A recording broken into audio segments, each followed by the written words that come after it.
Evergreen families walked the halls of the high school tonight, giving students the chance to prepare themselves to return to school for the first time since the shooting at that school 2 weeks ago.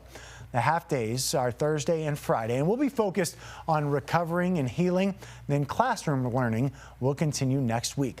Alan Janae joining us live on set tonight. And Alan, when something devastating like this happens, it's natural for people to want to know why, and how do we spot young people who are thinking about doing something like this? Well, a good question. And change, that is one key word to think about here. Change.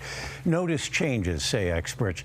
That can be apparent noticing a child is withdrawn or in distress, changing their habits, delving into antisocial online content, or being infatuated with violence in games and videos.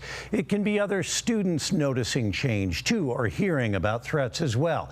If you ignore or excuse it, though, it can lead to a lot of regret.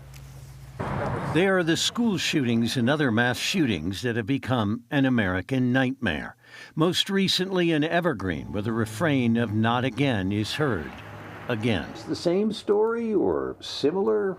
Well, some things are interestingly similar. Dr. John Nicoletti is a psychologist and threat assessment expert.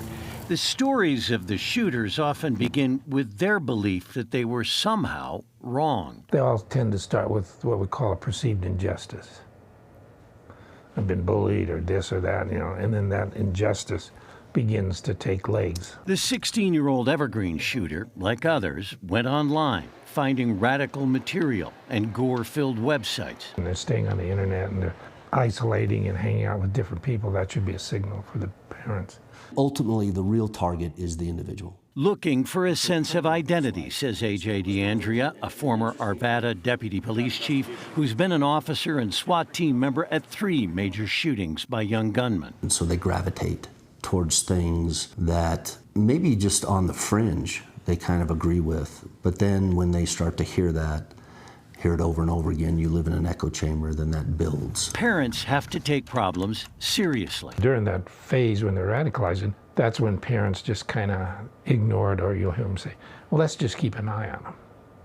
See, that's the phase where we can disrupt the behavior. If they're not stopped, there can be a next step, from radicalization to mobilization. They develop what we call the thrill of the thought. And once that's in there, it's tough to mitigate that. They have often become desensitized to violence through the things they are seeing or practicing. The early stages are best for preventing violence, say experts. We have found that getting these individuals in front of someone, the chances of stopping it goes up exponentially.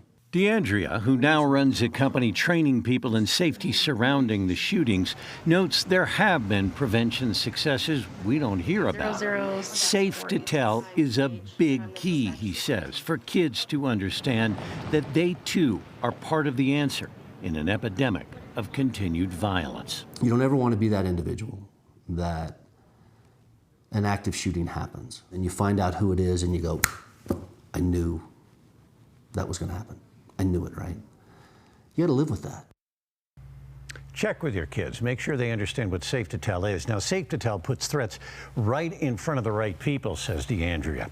He also talked about the protection side of the equation for students, and he said in 3 school shootings he was at as an officer, not one person did what he asked them to do because they were scared out of their wits. That's why he says he is a proponent of drills, which have made a difference, he believes, in actions that matter, like the teachers who closed and locked the classroom doors in Evergreen. Yeah, that was a big move, an important one. Certainly so grateful for their actions on that day, Alan. Thank you. Good reminder for everybody tonight.